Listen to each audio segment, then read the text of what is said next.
अस्सलाम वालेकुम dear student. आज हमने डिस्कस करना है topic living world in space and living world in time. तो फर्स्ट ऑफ ऑल कुछ इसके यानी कि स्टेप्स है उसको हम डिस्कस करेंगे। तो लिविंग वर्ल्ड इन स्पेस को फर्स्ट ऑफ ऑल हम देख लेते हैं भाई लिविंग वर्ल्ड इन स्पेस क्या है। तो जब से ये दुनिया बनी है, ठीक है, ये कायनात बनी है, दुनिया बनी है, तो उसके साथ साथ यानी कि हमारी एवोल्यूशन भी बढ़ी है, एवोल्यूशन चेंजिंग भी, और इसके साथ साथ रिप्रोडक्शन भी बढ़ी है। तो जब से यानी कि ये कायनात बनी है, तो हम कहेंगे कि भाई हमारी जो रिप्रोडक्शन है वो दिन ब दिन यानी कि इंक्रीज हो रही है, ठीक है। अब रिप्रोडक्शन भी बढ़ रही है हमारी, इंक्रीज, तो इसके साथ साथ फिर एवोल्यूशन भी। एवोल्यूशन क्या है? Changing of organism with the passage of time, ठीक है। तब्दीलियां आती जाएंगी, जो जो यानी कि जानदारों में नस्ल बढ़ती जाएगी उसमें तब्दीलियां आती जाएंगी, तो ये एवोल्यूशन में आ जाता है। रिप्रोडक्शन क्या है? यानी कि एक जैसे बच्चे पैदा करना। अब वालदेन अपने बच्चों में ट्रांसफर करते हैं हेरिडिटरी मटीरियल, तो वो नस्ल दर नस्ल यानी कि बढ़ती जा रही है। जैसे यानी कि दुनिया बनी जब से ये रिप्रोडक्शन का अमल भी स्टार्ट हुआ है, ठीक है। अब रिप्रोडक्शन के साथ साथ जो हमारे पास है एवोल्यूशन, उसको भी हमने डिस्कस करना है। वो भी यानी कि एवोल्यूशन चेंजिंग भी आई है, ठीक है, तब्दीलियां भी आई हैं लाइफ में। जैसे रिप्रोडक्शन बढ़ी है वैसे ही उसके साथ साथ तब्दीलियां भी आई हैं, ठीक है, चेंजिंग भी आई है, एवोल्यूशन भी हुई है। तो इसके बाद हमारे पास जो इकोसिस्टम है इसको हमने डिस्कस करना है। तो पीछे अगर हम देखें तो कम्युनिटी को हमने, पॉपुलेशन को डिस्कस किया, इसके बाद इकोसिस्टम है। मुख्तलिफ कम्युनिटी मिलकर एक इकोसिस्टम बनाती है, ठीक है। मुख्तलिफ पॉपुलेशन यानी कि डिफरेंट पॉपुलेशन कंबाइन टू एक कम्युनिटी, एक कम्युनिटी बना देंगे यानी कि मुख्तलिफ पॉपुलेशन मिलकर। तो इसके जो अहम फैक्टर है हमारे पास, इसके दो अहम फैक्टर हैं, उसको हम डिस्कस कर लेंगे भाई कम्युनिटी किन फैक्टर पर मुनहसर है। कम्युनिटी दो फैक्टर पर मुनहसर है। एक को हम नाम देते हैं बायोटिक का,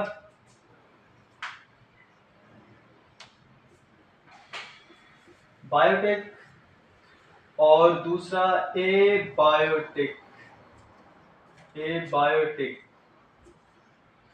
अच्छा, बायोटिक और ए बायोटिक ये जानदार भी हैं, बेजान भी हैं। जानदार चीजें भी देखो ना, एक हमारी जमीन पे आता है, उसमें लिविंग ऑर्गेनिज्म भी रहते हैं, नॉन लिविंग ऑर्गेनिज्म भी रहते हैं। तो इसी तरह जो हमारा इकोसिस्टम होता है ना, माहौल, उसमें जानदार चीजें भी रहती हैं, बेजान भी रहते हैं, ठीक है। सपोज केस ये एक अर्थ है, अर्थ क्रस्ट, या एक जियोग्राफी ले लो। अब इसमें ये जो आपको अहाता नजर आ रहा है, ये जो एरिया नजर आ रहा है, इसमें आपको लिविंग ऑर्गेनिज्म भी मिलेंगे, नॉन लिविंग ऑर्गेनिज्म भी मिलेंगे। तो इन दोनों को जब हम कंबाइन करते हैं, बायोटिक और ए बायोटिक को, तो वो हमारे पास क्या बन जाती है? इकोसिस्टम। क्या बन जाता है? इकोसिस्टम बन जाता है हमारे पास, जिसको हम इकोसिस्टम का नाम देते हैं, एक सिस्टम बना देते हैं। अगर यही इकोसिस्टम को हम आगे बायोम्स में ऐड कर दें, तो हम कहेंगे, अगर हम इसको देखें बायोम्स क्या है, ये आप सेकंड ईयर में इसका बकायदा चैप्टर है, उसको हम डिस्कस करेंगे बायोम के बारे में। तो हम कहेंगे a large regional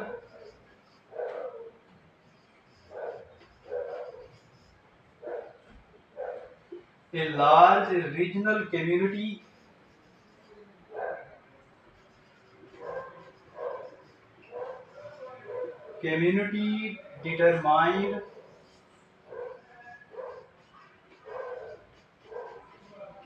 determined by its climates, क्या मतलब है? रीजनल यानी कि बहुत बड़ी एक कम्युनिटी रहती है। कहाँ रहती है? क्लाइमेट, एक खास किस्म के माहौल में। डिटरमाइंड, जिसको हम जानते हैं, डिटरमाइंड, ठीक है। तो एक लार्ज यानी कि बहुत बड़ी कम्युनिटी रहती है इन्वायरमेंट में। सपोज केस अगर मैं मिसाल दूं आपको, ये हमारे पास प्लांट्स हैं। क्या है? प्लांट्स। अब प्लांट्स जो है ज्यादातर हम कहाँ देखेंगे इसको? कॉनिफर्स। सपोज केस कॉनिफर्स की तरफ देख लें। कॉनिफर, ठीक है। अब जो कॉनिफर्स के दरख्त हैं, प्लांट्स हैं, वो हमें कहाँ मिलेंगे? हेली,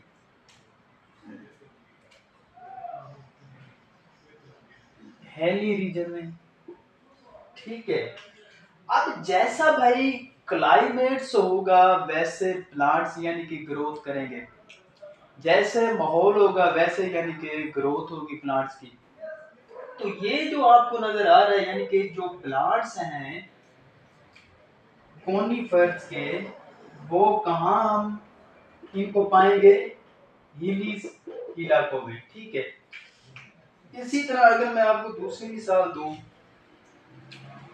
ये हमारे पास एक अर्थ है,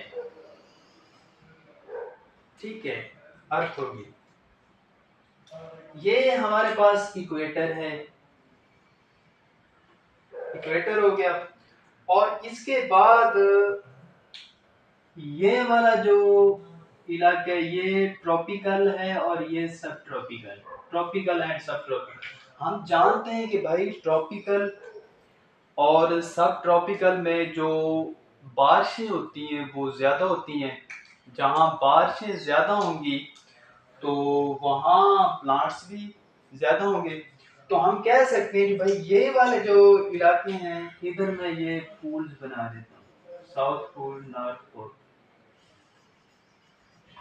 इधर प्लांट्स नहीं होते इतने, ठीक है।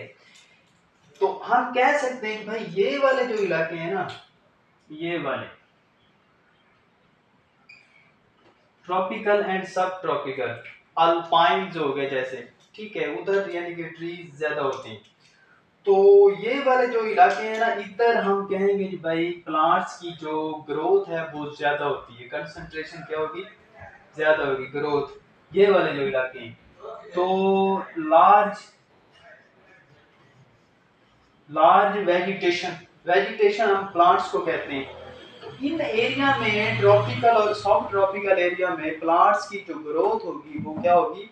ज्यादा होगी, लार्ज होगी। तो हम कह सकते हैं large growth, large vegetation, vegetation क्या हम कहेंगे? Large vegetation. इधर क्या होगी? ज्यादा होगी। जहां हम अपनी जुबान में हम कहते हैं कि भाई जैसा माहौल होगा वैसा ही यानी कि प्लांट्स ग्रोथ करेंगे, ठीक हो गया। तो ये हमारे पास था बायोम्स। तो लिविंग वर्ल्ड इन स्पेस इसको हम कहते हैं, ठीक है। तो ये थोड़ा सा मैंने आपको इसके बारे में बता दिया। तो आगे हम डिस्कस करते हैं living world in time, time के हिसाब से, ठीक है। तो फर्स्ट ऑफ ऑल इसका जो पहला स्टेप है सेडिमेंटेशन। अब सेडिमेंटेशन क्या होती है? सेडिमेंटेशन कहते हैं लेयर बना देना किसी चीज के ऊपर, लेयर दर लेयर, ठीक है। उसके बाद है fossils, fossil remaining parts of living organism buried on the earth, buried जो यानी कि धंस जाते हैं, ठीक है, जमीन पर। तो सपोज केस अगर मैं आपको बताऊं, ये हमारे पास एक लेयर है, ये फर्स्ट लेयर होगी, ये सेकंड होगी, ये थर्ड होगी, फोर्थ, फिफ्थ एंड सिक्स्थ। ये लेयर दर लेयर यानी कि जमीन के ऊपर ये पहली, ये दूसरी, ये तीसरी, ये चौथी, ये पांचवी, ये छठी, एक दूसरे के ऊपर क्या बना देती है? एक लेयर बना देती है, अपनी तय बना देती है। तो इसके अंदर ये आपको ये वाली जगह नजर है, ये जो पहली लेयर नजर आ रही, इसके अंदर जितना भी मटेरियल गल सड़ जाता है उसको हम किसका नाम देते हैं? फॉसिल का नाम देते हैं। तो हम कहेंगे सिंपली, अगर इसको डिफाइन करें फॉसिल को, तो remaining of organism buried on the earth, या dead remain organ buried on the earth. ठीक है, जो गला सड़ा मवाद होता है जमीन में दब जाता है, ठीक है, उसको हम किसका नाम देते हैं? फॉसिल्स का नाम देते हैं। इसके बाद ये सेडिमेंटेशन ये इसकी लेयर बना देती है जमीन के ऊपर, लेयर दर लेयर। ठीक है, अब इसका हम कैसे यानी कि पता लगाएंगे कि भाई ये लेयर कौन सी है, ठीक है, कितने साल पुरानी है, वो हम इधर डिस्कस करेंगे नीचे। तो हम इसका अंदाजा कैसे लगाते हैं कि भाई कितने साल ये पुरानी है लेयर? तो वो radio active isotopes half life जिसको कहती है, radio active isotope half life, तो इसके जरिए हम क्या करते हैं? इसका अंदाजा लगाते हैं। सपोज केस मैं और बना लेता हूं, ये हमारे पास फर्स्ट लेयर, ये सेकंड, ये क्या होगी? थर्ड, और इसके अलावा ये फोर्थ। अब देखें, मैंने क्या कहा है फॉसिल की, तो फॉसिल का जो पॉइंट हम स्टार्ट करेंगे ये नीचे से करेंगे स्टार्ट। ठीक है, तो सबसे जो पुरानी लेयर होगी ये 40 साल होगी, इधर 40, ये 30 साल, ये 20 साल, और ये हमारे पास क्या आ जाएगी? 10 साल होगी। तो इसका मतलब है हम रेडियो एक्टिव आइसोटोप्स के जरिए इसका टाइम और इसको कितने साल पुराना है वो फॉसिल उसका अंदाजा लगा सकते हैं। ठीक है, ये हमारे पास क्या आ जाएगी? सबसे जो पुरानी लेयर आपको ओल्ड नजर आएगी ये वाली आएगी। ठीक है, ये वाली, ये नीचे वाली, ये सबसे क्या है, यानी कि सबसे नीचे वाली जो लेयर, ये सेडिमेंटेशन जो हम जिसको कहते हैं, ये जो नीचे वाली आपको नजर आ रही है। ठीक है, तो ये कौन सी लेयर हो जाएगी हमारे पास? 40 साल पुरानी। अब उसके ऊपर वाली कौन सी होगी? 30 साल वाली, और उसके ऊपर 20 साल, और उसके ऊपर क्या होगी? 10 साल। तो इस तरह हम रेडियो एक्टिव आइसोटोप्स जिसको हाफ लाइफ का नाम देते हैं उसके जरिए इसका अंदाजा हम लगा सकते हैं। ठीक हो गया। आगे फिर इसको मजीद यानी कि डिस्कस किया गया, जैसे एरा में, पीरियड में, ठीक है, कौन कौन से एरा में पाए जाते, कौन कौन से पीरियड है, उसको हम डिस्कस करें। तो फर्स्ट ऑफ ऑल हमारे पास है प्रोटीओजोइक, प्रोटीओजोइक। ठीक है, तो ये 2000 मिलियन ईयर एगोस पुराना है। ठीक है, सबसे, जैसे इधर मैंने बात की है ये 40 साल, जैसे पुराना जो होगा ना वो सबसे नीचे होगा, ये आप ध्यान में रखेंगे। जो ओल्डेस्ट होगा ना वो सबसे क्या होगा? नीचे होगा, जमीन के अंदर ड्यूरेड होगा, दनसा होगा। ये हमारे पास क्या है? प्रोट्यूरियोजोइक, ये हमारे पास आ जाएगा 2000 मिलियन ईयर एगो। इसका जो दुरानिया होगा ना ये 2000 साल पुराना होगा। ठीक है, तो इसके बाद हमारे पास आ जाएगा पैलियोजोइक, ये क्या होगा? 600 टू 270 मिलियन ईयर एगोस। ठीक है, ये पुराना होगा। सबसे ज्यादा कौन सा होगा? प्रोटीरियोजोइक। ठीक है, ये सबसे ज्यादा होगा। ये इसका क्या दौरान है, ये एमसीक्यू में पूछा जा सकता है। 2000 मिलियन ईयर एगोज, ये पुराना है। ठीक है, जमीन के अंदर जो जानदार घास जाते हैं ये एनिमल भी होते हैं, और इसके अलावा प्लांट्स वगैरह भी होते हैं, ये पुराने जिसको कहते हैं। तो इसके बाद पैलियोजोइक, ये कौन सा है? 600 टू 270 मिलियन ईयर एगोज, ये पुराना है। इसके बाद है मीजोजोइक, ये 255 टू 150 135। ठीक है, ये यहां तक आ जाएगा। तो इसके बाद ये 135 है, इधर मैं लिखना भूल 135। इसके बाद है सेनोजोइक। सेनोजोइक क्या है, ये 70 मिलियन ईयर एगोज है। अगर हम इसकी क्लास की बात कर रहे हैं, ठीक है, इसकी समझ आ गई होगी, दोबारा मैं रिपीट करता देता हूँ इसको। पेरियोटोजोइक एस जिसको हम कहते हैं, ये हमारे पास आ जाएगा 2000 मिलियन ईयर एगोस पुराना होगा। इसके बाद हमारे पास है पैलियोजोइक। पैलियोजोइक क्या होगा, 600 टू 270 मिलियन ईयर एगोस, 600 से लेकर 270 मिलियन ईयर एगोस यानी कि ओल्ड हो गई है। मीसोजोइक आ जाएगा हमारे पास। मीसोजोइक का है 255 टू 135 मिलियन ईयर एगोस, यानी कि 225 से लेकर 135 मिलियन ईयर पुराना हो गई, ठीक है।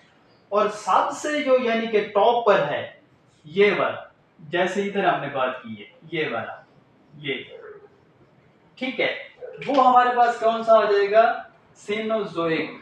ये 70 मिलियन ईयर एगोज है। अगर हम इसकी पीरियड की बात करें तो ये जो सेनोजोइक, इसमें क्वाटरनरी भी आ जाएगा, टर्शरी भी हमारे पास आ जाएगा, यानी कि ये टॉप क्लास यानी कि जमीन का वो आता है जहां यानी कि टॉप क्लास जहां ह्यूमन भी रहते हैं, रेप्टाइल्स भी रहते हैं, ठीक है। ह्यूमन की यानी कि एवोल्यूशन भी, रिप्रोडक्शन भी होती है, और ये रेप्टाइल वगैरह भी इसमें आ जाते हैं। ये एमसीक्यू भी बन सकता है आपका।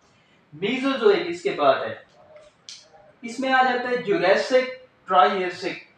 जुरासिक हमने पढ़ा है भाई, ये क्या होते हैं, डायनासोर्स, डायनासोर्स होते हैं। इसमें क्या आ जाएंगे, डायनासोर। ये आपने देखा होगा हजारों साल पहले जो जमीन पर थे डायनासोर, ठीक है, उसको हमने डिस्कस पढ़ा था डायनासोर। अब वो एक्सटेंड हो चुके हैं, एक्सटेंड स्पीशीज में आते हैं, अब वो नहीं है, नपैद हो चुके हैं। जुरासिक, ये मीसोजोइक में कौन सा आएगा, जुरासिक एंड ट्राइएसिक। जुरासिक ये इसमें डायनासोर्स वगैरह आ जाएंगे। इसके बाद है पैलियोजोइक। पैलियोजोइक कार्बोनीफेरियस, और इसके बाद है डेवोनियरियस और कैम्बिनियरियस, ठीक है, इसमें आ जाएंगे हमारे पास। जो इसकी जो एवोल्यूशन है, इसमें ट्रेडोफाइट्स, ये प्लांट्स आ जाते हैं। इसके बाद ब्रायोफाइट्स आ जाते हैं, ठीक है। ये दो आपने याद रखने हैं। पैलियोजोइक में क्या है, इसकी एवोल्यूशन किस में आती है, ठीक है, कौन कौन से इसमें प्लांट्स आ जाते हैं, ट्रेडोफाइट्स एंड ब्रायोफाइट्स, ये प्लांट्स का नाम, प्लांट्स आ जाते हैं इसमें, ठीक है। इसके बाद है प्रोटीरियोजोइक। प्रोटीरियो, ये जो एंड वाला आपको नजर आ रहा है, ये 2000 मिलियन ईयर पुराना है, ठीक है। इसमें आर्कियोबैक्टीरिया आ जाते हैं, आर्कियोबैक्टीरिया हमारे पास इसमें आ जाती है, ठीक हो गया, क्लियर हो गया। तो कल हम डिस्कस करेंगे अगला हमारा टॉपिक। तो आज के लिए इतना ही काफी है। अल्लाह हाफिज, अस्सलाम वालेकुम।